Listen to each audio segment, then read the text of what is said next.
We're extremely happy for him. I know that was kind of disappointing last year for him and our group here when he didn't make the team, but it's part of the process, and he motivated him enough to get to where he needed to go, and he was pretty impactful in that group. I believe I think he led ice time minutes for him for Team Canada and was a big part of it. So extremely happy for him. I know he gets back tonight here, and we'll surely welcome him back in our group to get going for the second half.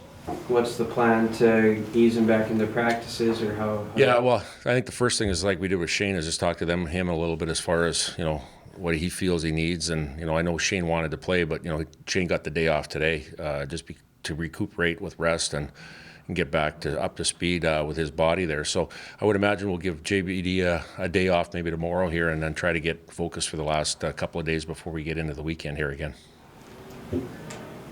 Having said that, what's the situation with Bast?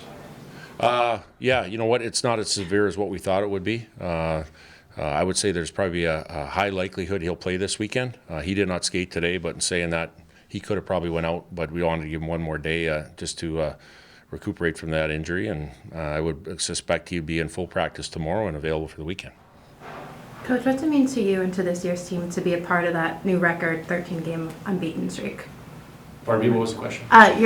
How special is it for you and this team to be a part of that new record? Yeah, no, it's one of those things that, it keeps getting brought up all the time about the streak and everything, and one of the things that we want to be is a tough team to play against at home. It's one of those things that's kind of periphery. Each game is what we focus on, and in reality, having a streak, it's a great feat or accolade. But we just focus on each game at hand and know the importance of how each game is. And to finish non-conference record, or with the record that you have, how big is that for you, especially after the way that affected things last year? Yeah, for a number of reasons. Yeah, for sure. Knowing that first series last year kind of bit us, going into Canisius and losing those two, and knowing that coming in that we needed to get the last two non-conference games and then get into the NCHC is a big deal. But also positioning yourself in the pairwise, like getting in the top 16, but also trying to get as high as you can as far as each rung of the 16, making sure that you try to get as high as you can so that you position yourself for the end. But that's past. Now it's the NCHC, and we got to make sure we focus on the next 16 games here on the latter part of the season. Now that you've probably watched your games back, what are your thoughts on the weekend as a whole, and how you guys came out of it? Yeah, Friday I didn't think we were sharp, just like we said. Our possession, our puck movement. Just our execution overall when a five-man unit wasn't as sharp. I thought it was a lot better on Saturday. I got to give it to Huntsville. They're a team, like I said, their record isn't indicative of what their team is. They're a hard-working team. They have some skill on their team, and they have very good goaltending. So these are the games that are always tough to play. In college hockey, anybody can beat anybody, and they came in and they played 120 minutes hard against us, and we found a way to win 2 games. So, we did that. We move on, and now we have to get better in some areas over the week here to make sure that we're ready for a very good Omaha team that's coming in here.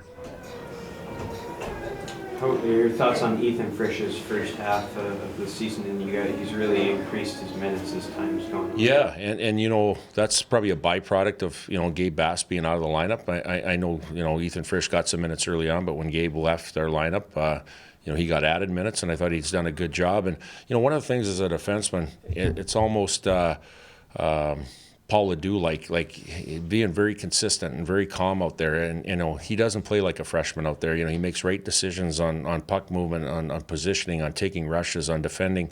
I thought he's done a pretty good job the first half, and it was great to see him score a goal. He's got a heavy, hard shot. This is his one-timer there, and it's great to see him get on the scoreboard there. But his overall play has been very consistent, and as a coach, it's nice to know that, because then you can throw him over the boards in any situation.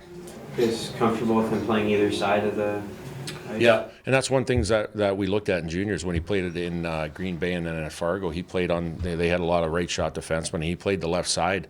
So, he's done a lot of that. So I know not too many times that you have a decor that has a lot of right shots. This year we have, and, it's a situation if we do have a couple of righties, he can play that right side, or the left side, I should say. Brett, coming in, did you expect him to be at this level this fast? You know, we always knew he was a very good player. He does, you know, a lot of really good things in every different area. But again, you're coming from junior hockey. As a defenseman, it's so tough to come from junior hockey to college hockey, and then yet the NCHC, our league, to make sure that you're a good everyday player consistently, and he's done that. And I think it goes into a lot of different things. I think it goes into having an experienced team that you can bring him into your group, and those guys can help him on the go, and he can learn from some guys like Pooley and Matt Kerstead and Andrew Pesky, learning from those guys that were young like him at one time, and to get him up to speed on what we do here.